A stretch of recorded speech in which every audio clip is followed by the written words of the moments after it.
je m'attends à quelque chose de la part du Seigneur. Vous pouvez réagir. Ne me laissez pas tout seul sur cette estrade avec les... D'ailleurs, je ne vois même pas l'écran dans le fond. Si vous voyez ce que je veux dire. Alors, c'est vrai que nous sommes des habitués du Québec et d'un peu partout dans le monde d'ailleurs. Et j'aimerais vous présenter quelques livres que nous avons sortis dernièrement ou avant. En famille, on a écrit 42 livres, ou quelque chose comme ça, avec mon épouse, mes enfants. Ensemble, on écrit des livres.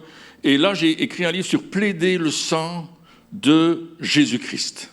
Et c'est vraiment important de savoir comment on va plaider le sang et comment on va mettre ça en pratique dans notre vie. Alléluia. Alléluia. OK. Est-ce qu'il y a quelqu'un qui a 25 ans et demi ici? 25 ans et demi. Qui a 25 ans? Toi, viens chercher le livre, c'est pour toi. Tu as bien fait de venir. Alléluia. Cours, mon ami, cours. Le temps court. Quel est ton prénom? Simon. Il y a quelque chose que Dieu veut mettre sur ta vie. Il est en train de régénérer quelque chose qui, en toi, a été volé par l'ennemi. Et il te dit surtout, ne crains pas. Le Seigneur prend plaisir à toi. Il prend plaisir à ta vie. Et il veut te donner une nouvelle dimension dans ta vie parce qu'il t'aime. Alléluia. Reçois cette parole. Gloire à Dieu. Gloire à Dieu. Amen. J'ai écrit un autre livre sur les 31 clés concernant la prophétie. Alors, ce n'est pas un livre théologiquement difficile, mais il faut lire tous les petits versets qui sont rajoutés avec cela. Ça nous apprend à démystifier la prophétie et surtout à le mettre dans une bonne direction, une bonne perspective biblique. Amen. Qui s'appelle Daniel? Une femme qui s'appelle Daniel ici? Non? Un homme qui s'appelle Daniel? Non plus, il n'y a pas de Daniel ici? Où ça? Viens, Daniel, viens. C'est pour toi. Alléluia. Come on. Cours, Daniel, cours. Alléluia. Oh, Daniel, tu es dans quelle classe? Ok, je connais rien de vos trucs ici, mais... Tu vois, quand je vois tes chaussures, quand je vois tes chaussures rouges, là, je dis que Dieu va mettre du feu dans tes pieds pour évangéliser, pour partager l'évangile. Un nouveau zèle va venir sur toi et tu vas être rempli de feu. Et ça va être au niveau des collègues de la classe ou des classes, je ne sais pas trop comment ça fonctionne chez vous, mais tu vas voir ça et tu auras des contacts, des rendez-vous divins que Dieu va te donner. Amen. Amen, amen, amen. Alors, mon épouse Christine a écrit un livre, « La guérison, un style de vie ». C'est son témoignage de guérison. Qui est-ce qui l'a déjà lu? Personne ne l'a encore lu? Il faut l'acheter, il y en a quelques-uns. Si vous voulez, nous laissez pas retourner en Belgique avec tous nos livres. On a vraiment un camion avec nous. Donc, la guérison, un style de vie. Alléluia. À qui je le donnerais bien, tiens? La chanteuse. La chanteuse, là. J'ai beaucoup aimé ta voix, hein. Alors, ton prénom, c'est? Marie-Denise.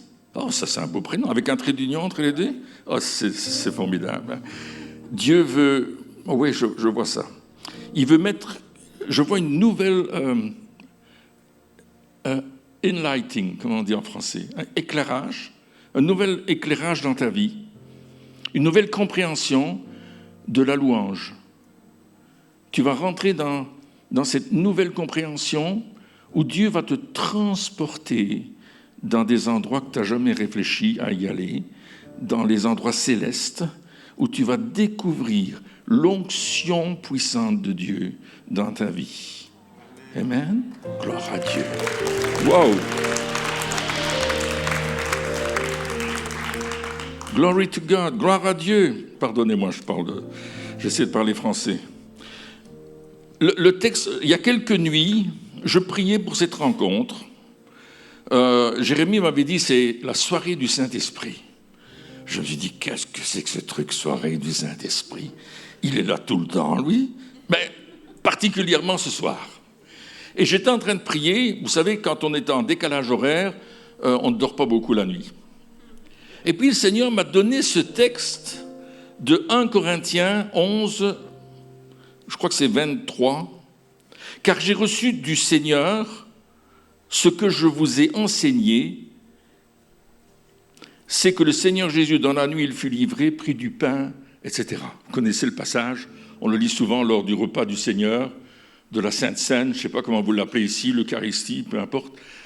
On lit souvent ce texte. Et quand je dis, Seigneur, qu'est-ce que tu veux me dire? Parce que, oui, je connais le texte.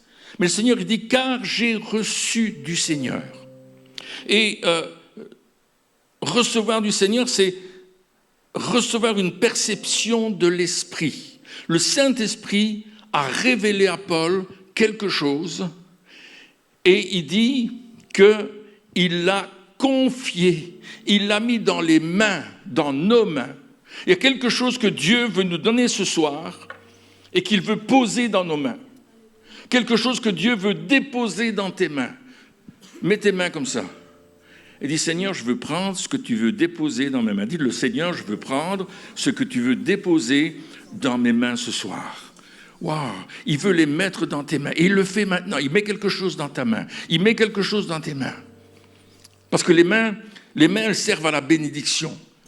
Les mains, elles servent à caresser. Les mains, elles servent à faire du bien. Dieu nous a donné des mains pour aider, pour encourager, pour faire des choses extraordinaires. Et dans tes mains, Dieu est en train de mettre quelque chose. Peuple de Dieu, il y a quelque chose qui se passe et que Dieu veut mettre dans tes mains. J'ai imaginé que Paul avait vécu le repas du Seigneur. Ça, c'est pas écrit. Mais j'ai dit, peut-être qu'il a pris le repas avec Jésus. Peut-être que Jésus l'a ramené, il lui a montré un tutoriel de la Sainte Seine, du temps de Jésus. Peut-être que tout d'un coup, il s'est trouvé là en disant « Waouh, c'est ça qui s'est passé, c'est extraordinaire !» Et là, il a pu peser la puissance qu'il y avait dans ce moment extraordinaire. Et Paul va le raconter plus tard. Mais ça nous parle aussi de l'intimité que Paul avait avec Jésus. Et j'aimerais vous parler de cette intimité.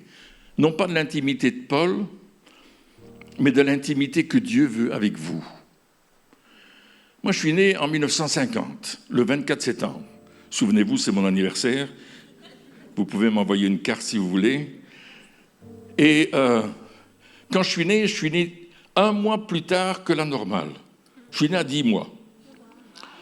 Ah, l'ennemi ne voulait pas que je naisse là. Mais je suis né quand même. J'ai persévéré. Et Dieu veut qu'on persévère dans la vie. Et alors, j'ai grandi dans une famille chrétienne. Je suis la 4e génération de serviteurs de Dieu, de personnes qui ont connu Jésus. Et on a grandi là-dedans, dans la Bible, entre 2 pages de la Bible. Je ne sais pas si c'est l'Ancien ou le Nouveau Testament, mais entre 2 pages de la Bible, on était là. Et on a entendu des histoires missionnaires. J'avais un oncle qui avait été implanté des églises chez les coupeurs de tête. Alors il nous racontait ce qu'il vivait là-bas. Et puis, toutes ces choses, j'avais des oncles et des tantes qui étaient engagés, qui servaient le Seigneur. On baignait dedans. À l'âge de 18 ans, alors que je marchais avec Dieu, j'allais au culte, je faisais tout ce qu'il fallait faire. Je savais quand il fallait se lever, quand il fallait s'asseoir, quand il fallait confesser. Je connaissais la liturgie. D'ailleurs, j'ai fait beaucoup de fois la liturgie après, en tant que prédicateur dans les églises réformées, habituelles. Et puis, il me manquait quelque chose. Et je vivais ma vie un peu dans le monde, un peu dans l'église, un peu dans le monde, je n'étais pas trop dérangé avec ça. Mais il s'est fait une chose, c'est qu'alors que je marchais sur cette route de ma vie, que je faisais ce voyage de ma vie, tout d'un coup, je me suis aperçu que Jésus marchait avec moi. Je n'avais jamais pris conscience de ça. Il était juste à côté de moi. Et on marchait ensemble. Et j'ai reconnu Jésus. Et je l'ai reconnu comme mon sauveur. Je l'ai reconnu comme mon Seigneur.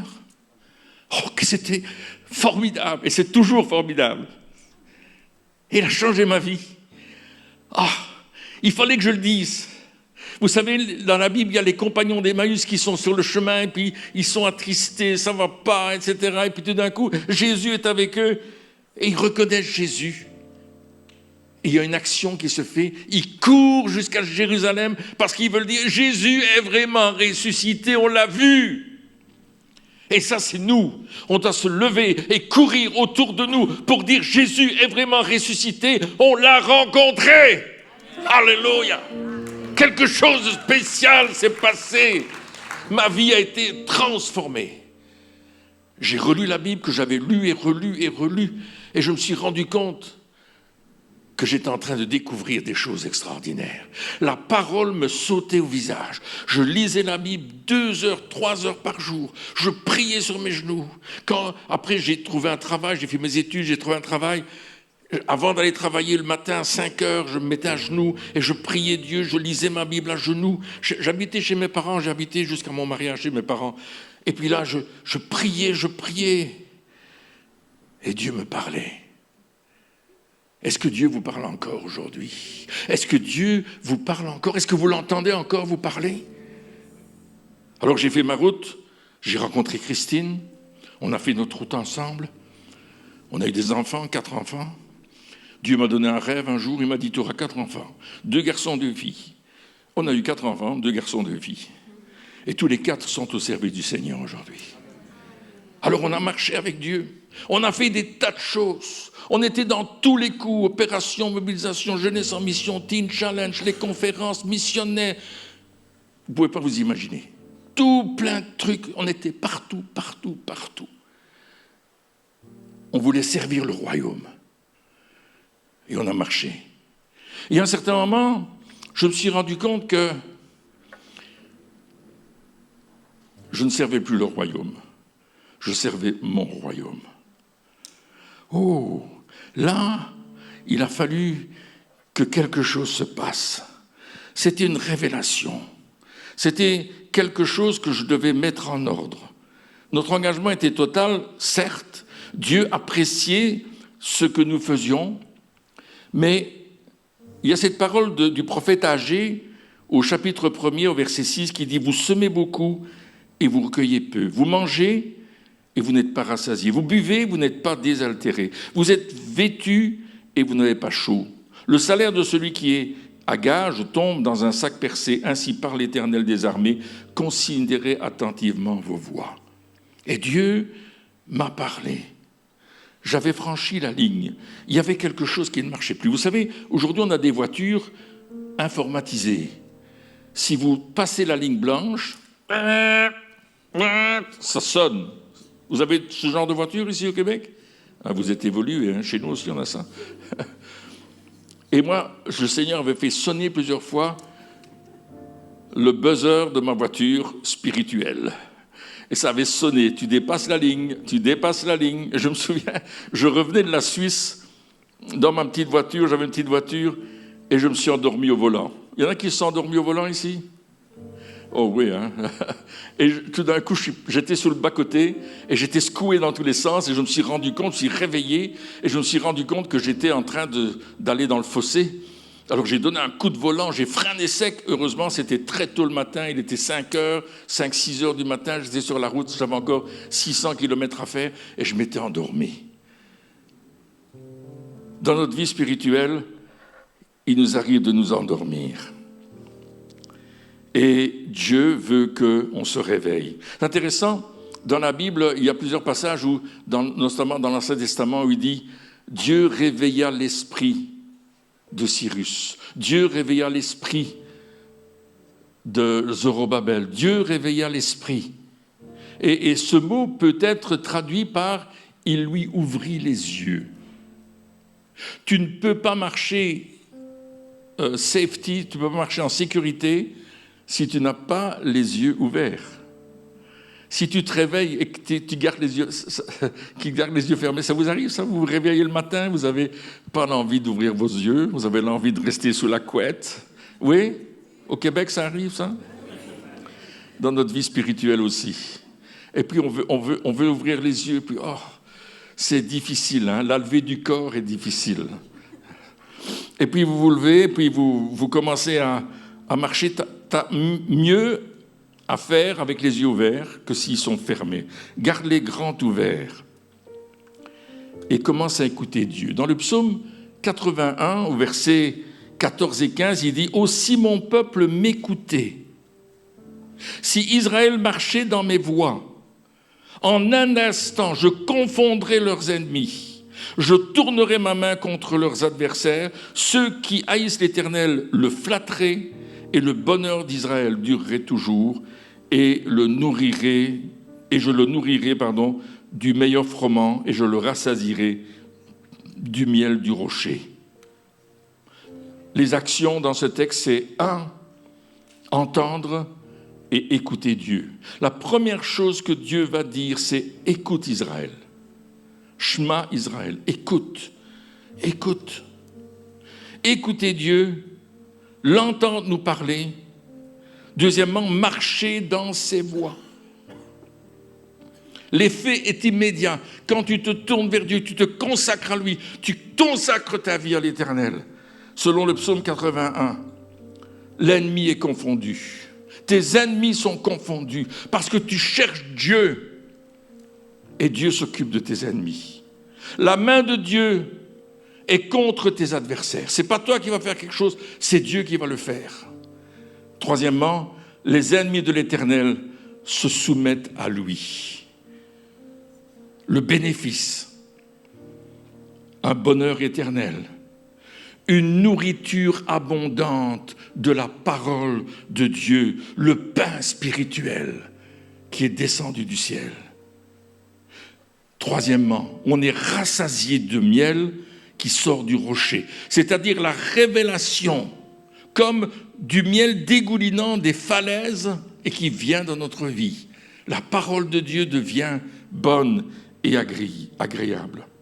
À partir du moment où vous allez commencer à chercher la présence du Seigneur, Dieu va vous traiter différemment de toute autre personne.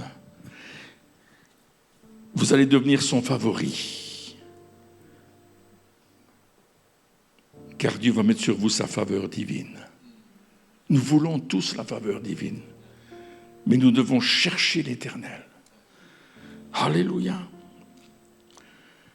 Le réveil, c'est lorsque nos yeux spirituels s'ouvrent.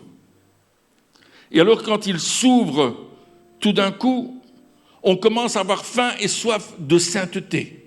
Le péché nous est en horreur. On se dit, non, c'est pas possible. Comment est-ce que je peux encore laisser ces choses dans ma vie? Nous commençons à vouloir plaire à Dieu et on va se débarrasser des choses qui ne me plaisent pas. La première chose du réveil dans notre vie, c'est de nous débarrasser de tout ce qui ne plaît pas à Dieu. C'est toi qui dois faire le ménage. Quand mes garçons, mes deux fils, Samuel et Nathanaël, étaient adolescents, ils subissaient des mauvaises influences à l'école, avec les amis. Et puis, le Saint-Esprit leur est tombé dessus. Ils ont été visités par le Saint-Esprit. C'était tellement puissant. Nous, on n'était pas présents, mais eux ont été touchés par cette puissance de Dieu. Quand ils sont rentrés de ce camp biblique où ils avaient été touchés par Dieu, ils ont fait le ménage dans leur vie. On ne leur a pas dit cassez vos CD ou vos DVD, videz vos armoires des livres qui ne sont pas dignes de Dieu. Non, ils ont pris des sacs poubelles et ils ont vidé leurs armoires et leurs cachettes de toutes ces choses qui n'étaient pas justes. Ils ont commencé à couper les relations avec des gens qui n'étaient pas dignes. Ils ont cherché la sainteté. La première chose du réveil dans ta vie, c'est que tu cherches la sainteté. C'est que les pensées qui ne sont pas de Dieu, tu les combats dans le nom de Jésus. Tu commences à dire, je n'en veux plus. Je ne veux plus penser ces choses. Je ne veux plus regarder cela. Je ne veux plus lire cela. Je ne veux plus vivre des choses mauvaises. Je cherche la sainteté. J'ai faim de sainteté. Est-ce que tu as faim de sainteté? Parce que Dieu est saint. Et l'apôtre Pierre nous dit que vous serez saints, car je suis saint. Connaître le Dieu de sainteté, c'est ça qui est important. Je ne peux pas être saint si je ne fréquente pas le Dieu de sainteté. Je dois aller dans sa présence, me mettre à genoux devant lui avec la parole ouverte, lire la parole et dire « Seigneur, je veux te rencontrer, je veux te connaître, je veux t'aimer ». Et lui-même va mettre cet amour en nous, cet amour de la parole, cet amour de la louange, de l'adoration, de la célébration, cet amour de la puissance de Dieu dans ta vie. Dieu veut la mettre. Nous devons connaître le grand je suis avant de vivre une vie de sainteté. Et le réveil, c'est reconnaître notre besoin de revenir à Jésus de tout notre cœur. Jérémie dit ceci, « Si vous me cherchez, vous me chercherez et vous me trouverez si vous me cherchez de tout votre cœur. » De tout notre cœur. Troisièmement, nous avons besoin de laisser le Saint-Esprit nous parler. L'Esprit lui-même rend témoignage de notre esprit que nous sommes enfants de Dieu. Jean dira dans l'Apocalypse que celui qui a des oreilles entende ce que l'Esprit dit aux églises. Je veux entendre le Saint-Esprit. Seigneur, je veux que tu purifies mes oreilles. Peut-être tu fais cette prière. Alors que je suis en train de parler, si quelque chose te touche, commence à prier. Dis Seigneur, c'est ça que je veux. C'est ça que je veux.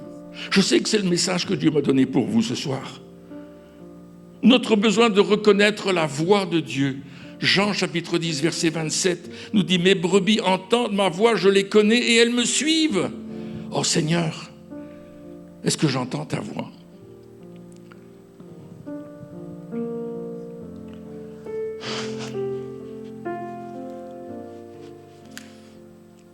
Entendre la voix de notre Seigneur. Vous pouvez entendre ma voix, elle n'est pas toujours très jolie, mais la voix de Jésus, c'est extraordinaire. Quand il vient te parler, quand il vient toucher ton cœur, quand il touche ton âme, tu dis « Ah, c'est Jésus. Il vient me parler. Merci Seigneur. » Nous avons besoin ensuite de chercher premièrement le royaume de Dieu et sa justice. Travaillons pour le royaume. Travaillons pour son royaume. Seigneur, je cherche ton royaume. Est-ce que tu l'as trouvé déjà? Pourtant, il est là. Cherchez son royaume. Et toutes ces choses vous seront données par-dessus. Souvent, on cherche la fortune, on cherche le succès, on cherche la réussite, et ce n'est pas mauvais. Mais si tu ne mets pas d'abord le royaume en premier, ça va sonner, tu vas passer la ligne. Ensuite, lorsque nous sommes réveillés, nous avons le besoin de nous affectionner aux choses d'en haut, et non plus à celles qui sont sur la terre. Ouh! Qu'est-ce que tu racontes, Pierre? Oui, le luxe du ciel. Moi, je m'affectionne aux choses du ciel. Ce qui m'intéresse, c'est le ciel. Parce que quand je m'affectionne au ciel, le ciel descend sur la terre. Quand je m'affectionne aux choses qui sont là-haut, je reçois quelque chose. Il y a quelque chose qui se passe. Si donc vous êtes ressuscité avec Christ, cherchez les choses d'en haut. Il faut les chercher où Christ est assis à la droite de Dieu. Et nous sommes assis avec Christ dans les lieux célestes, n'est-ce pas? Éphésiens 2,6. Affectionnez-vous aux choses d'en haut et non à celles qui sont sur la terre. Nous avons besoin de vivre une expérience profonde afin d'être transportés jusqu'au 3e ciel dans le royaume du Fils de son amour. Colossiens 1,13. Paul dit que nous avons été délivrés et transportés dans le royaume du Fils de son amour. C'est là que tu es, dans ce royaume. Le Fils bien-aimé. L'apôtre Paul dira dans 2 Corinthiens 12, à partir du verset 2, « Je connais un homme en Christ qui fut, il y a 14 ans, ravi jusqu'au 3e ciel. » Et dit, si ce fut dans son corps, je ne sais. Si ce fut hors de son corps, je ne sais. Dieu le sait. Et je sais que cet homme, si ce fut dans son corps ou hors de son corps, Dieu le sait, fut enlevé dans le paradis et qu'il entendit des paroles ineffables qu'il n'est pas permis à un homme d'exprimer. Waouh! Cette dimension-là, elle existe. Plusieurs fois, j'ai été transporté dans la présence de Jésus. Je savais que j'étais devant le trône. Je savais que je voyais des milliers de personnes qui adoraient le Seigneur. Et j'étais là, je dis, Seigneur, c'est extraordinaire. Tu me permets de voir ces choses. Waouh! Affectionnez-vous aux choses d'en haut. Quand on est réveillé, non seulement on prend tous ces points que je vous ai dit, mais on prend conscience de l'état de notre monde. Et on commence à se dire, écoute, ils ont besoin d'entendre l'Évangile. On va parcourir le monde. D'abord à notre Jérusalem, là où on va évangéliser, mais après on va aller plus loin, et encore plus loin, et jusqu'aux extrémités de la terre, et dans des endroits où on n'aurait jamais pensé aller. On va se retrouver au milieu de tribus, de personnes chez qui on n'a jamais pensé même y aller, mais Dieu va nous amener là. Christine et moi, on s'est occupé de l'action missionnaire en Belgique. On faisait des rencontres à Lausanne avec des jeunes de tous les pays d'Europe, et on se rassemblait à la nuit de la Saint-Sylvestre à 10 000 jeunes pendant 3 jours, 4 jours, là-bas, pour parler justement de la mission. Et on avait des petites cartes qu'Opération Mobilisation avait fabriquées, je ne sais pas s'il y en a qui ont connu ça, et on priait pour les nations non atteintes, les tribus non atteintes de la terre. Et on priait là-dessus. Et on disait, Seigneur, j'avais un message qui disait, priez, donnez, allez. Et je disais aux gens, attention, quand vous priez, vous risquez d'être la réponse à votre prière. Et vous savez quoi? On était la réponse à notre prière. Dieu nous envoyait vers des nations pour lesquelles on avait prié et on ne savait même pas que ces tribus-là, on allait aller vers elles. Et on s'est retrouvé avec des tribus dans les pays d'Afrique, dans les pays d'Amérique du Sud, d'Amérique du Nord, chez les Amérindiens, des tribus pour qui on avait prié, et puis Dieu nous a envoyés. J'étais la réponse à ma propre prière. Alors fais attention quand tu pries.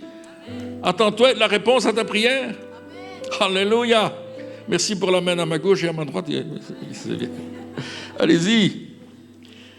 Quand on se réveille, on se rend compte qu'on a besoin de la puissance du Saint-Esprit, du baptême du Saint-Esprit. Non pas seulement de connaître le Saint-Esprit, mais d'être rempli de sa puissance, de son feu. Alléluia. De recevoir le parler en langue, les dons du Saint-Esprit, de les pratiquer, de les mettre en pratique partout où vous allez. Alléluia. C'est pas limité à l'église, hein. C'est pas limité quand vous vous rassemblez ici, simplement. Mais c'est partout où tu vas les pratiquer. Alors, j'aime raconter cette histoire. On était dans l'avion à 30 000 pieds d'altitude, et puis la dame à côté de moi, là, on parlait ensemble. C'était une militaire américaine qui rentrait à la base, qui est près de chez nous en Belgique, et je lui pose la question, mais qu'est-ce que tu es en train de lire? Alors elle avait un notebook, moi je ne connaissais pas cette dame, et puis je m'intéresse au notebook. En fait, le notebook ne m'intéressait pas, je voulais faire la conversation, etc. Donc on commence à parler, et tout d'un coup la dame elle dit, excusez-moi, je dois aller aux toilettes, je ne suis pas bien, je vais aux toilettes. Donc je me suis retiré, j'étais sur le bord là, elle est allée aux toilettes, moi je ne me suis pas occupé, je me suis rassis, puis il y a un monsieur qui dit, monsieur, votre femme elle est par terre. Je dis, c'est pas ma femme. Et la dame était couchée devant les toilettes, en train de faire du ramping. Je dis, s'entraîne. Alors je me suis levé, je suis allé vers elle, et quand je me suis approché, les yeux ont commencé à se dilater. Je dis, oh, HLM, habitation à locataires multiples. Elle avait payé un billet d'avion, mais ils étaient plusieurs.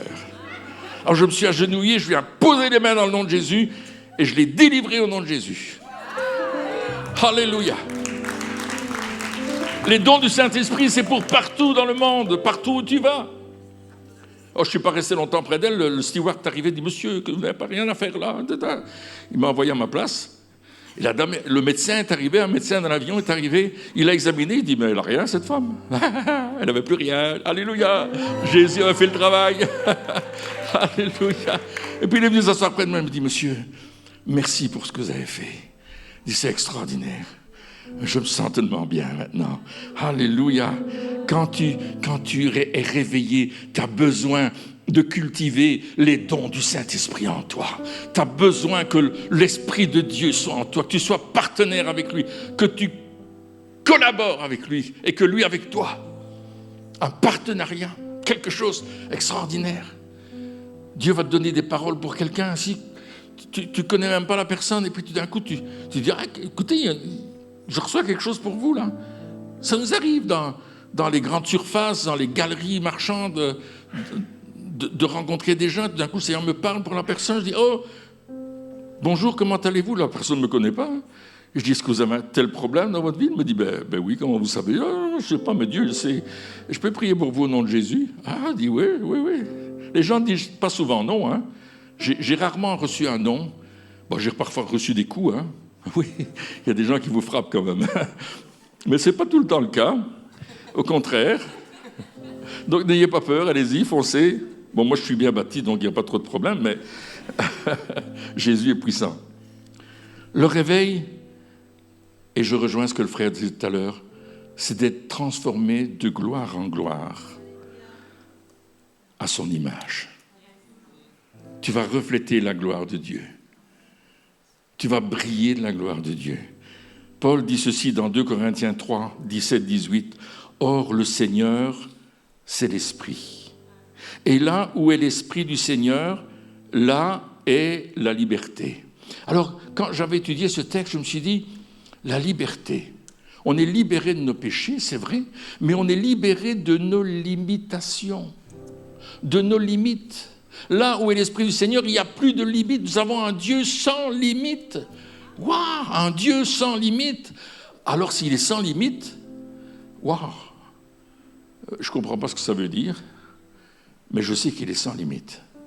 Lui sait ce que ça veut dire, alors je lui fais confiance pour m'amener là où il n'y a pas de limite. Hello. Tout à l'heure, on a prié pour que la foi soit animée en nous, que le don de foi que Dieu nous a mis en chacun d'entre nous, selon Romains 12, verset 3, cette foi qu'il a mis en nous, elle soit activée. Le réveil va activer ta foi. Le réveil va transformer ta vie. Tu ne seras plus la même personne. Le feu va venir sur toi. J'ai prié pour un jeune il y a quelques jours, j'ai dit que le feu vienne sur toi. Il a commencé à sauter avec ses pieds. Il était en train de faire ça. Il dit, j'ai le feu dans mes pieds, j'ai le feu dans mes pieds. Je dis, il faut annoncer l'évangile maintenant. Transformer de gloire en gloire à son image. Le visage découvert, il dit, nous tous contemplons comme dans un miroir la gloire du Seigneur. Nous sommes transformés. Il ne dit pas nous serons, il dit nous le sommes. Dis avec moi, je le suis. Je suis transformé. À la même image, dites à la même image du Seigneur, de gloire en gloire, comme par le Seigneur l'Esprit. Alléluia. Voilà ce que Dieu veut faire aujourd'hui. C'est le moment d'entendre le Saint-Esprit, de le laisser nous parler, d'apprendre à reconnaître sa voix.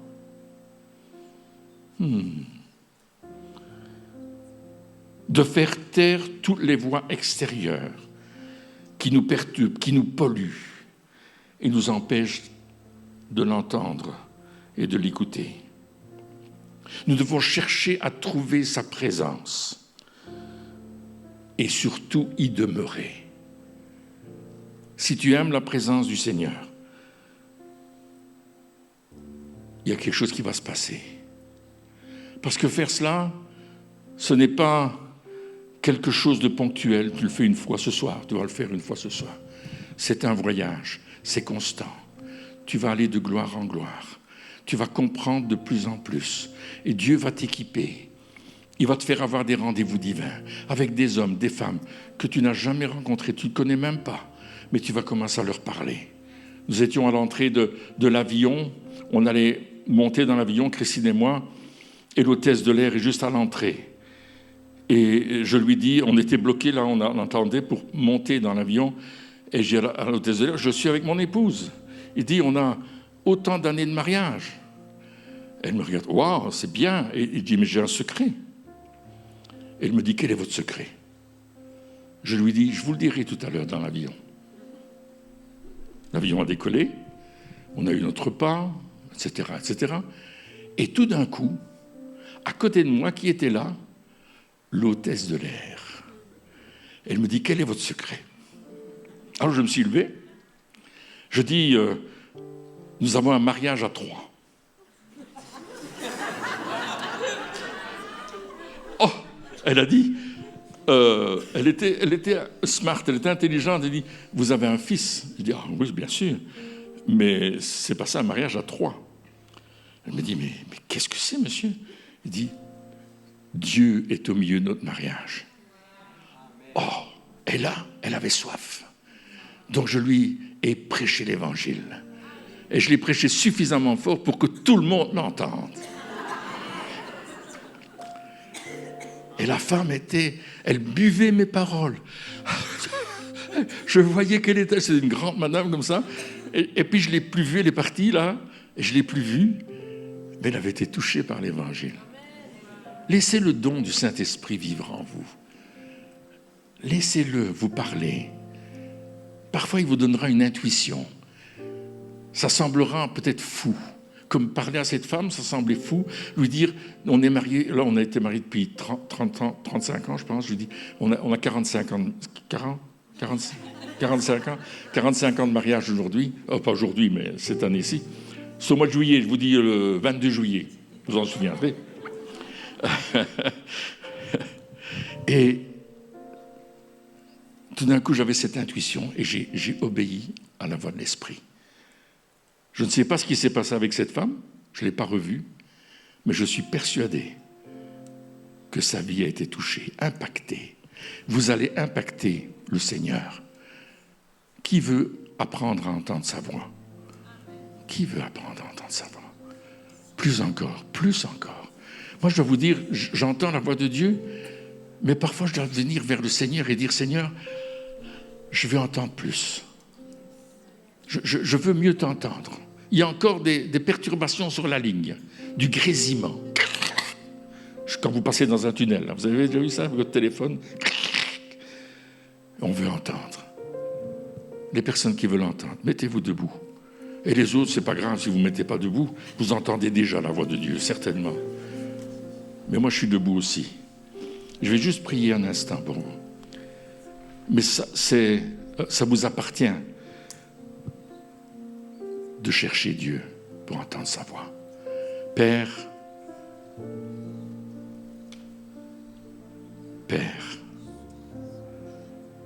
nous sommes tes enfants. L'Esprit dit à notre esprit que nous sommes des enfants de Dieu. Et je te remercie pour ça, Seigneur. Merci, Père, de nous permettre d'entendre la voix de ton Fils bien-aimé. Ô Jésus, je veux plus t'entendre, avoir cette intimité avec toi. Je prie que mes frères et sœurs qui sont debout fassent cette prière aussi. Dites, Seigneur Jésus, je veux entendre ta voix encore mieux que je l'entends jusque maintenant. Et je veux t'obéir, marcher dans tes voies, être avec toi sur ton chemin. Agis, Père, agis. Je prie que les dons du Saint-Esprit s'animent, se raniment, qu'il y ait un renouveau. Cher Saint-Esprit, qu'il y ait un renouveau. Seigneur, je prie que nos yeux s'ouvrent, que nous comprenions ce que tu as mis à notre appel. Nous sommes appelés à te servir, à servir le roi des rois, le Seigneur des seigneurs, le prince de la paix, l'étoile du matin, le bon berger. Oh Seigneur, nous te donnons toute la gloire aujourd'hui. Toute la gloire est à toi, Père. Toute la gloire, toute la gloire, toute la gloire. Reçois-la.